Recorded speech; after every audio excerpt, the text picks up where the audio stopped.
MSR సూక్తి సుధాలో ఈరోజు మీ గురించి మీరు ఎలా తెలుసుకోవచ్చు అనేది నువ్వు నేను అనే ఈ రెండు మాటల ద్వారా, అంటే ఈ కాన్సెప్ట్ ద్వారా మీరు ఏ కోవకు చెందుతారు అనేది మీకు మీరే తెలుసుకోగలరు. ఎలాగంటే అసలు ఈ మూడు రకాలు ఏంటి అంటే ఉత్తములు, మధ్యములు, అధములు.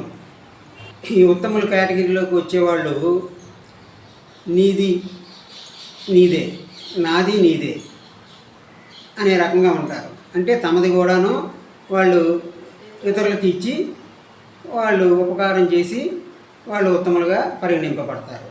కనుక కాన్సెప్టు నీది నీదే, నాది కూడా నీదే అనే కేటగిరీలోకి వచ్చేవాళ్ళు ఉత్తముల కింద మనం అర్థం చేసుకోవాలి.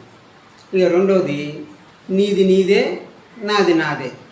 అంటే నాది నీకు పెట్టను, నీది నేను తీసుకోను, ఎవరిది వారిదే అనేవాళ్ళు మధ్యమ కేటగిరీలోకి వస్తారు. ఇక మూడవ కేటగిరీ అధములు. అంటే మీది కూడా నాదే, నాది నాదే.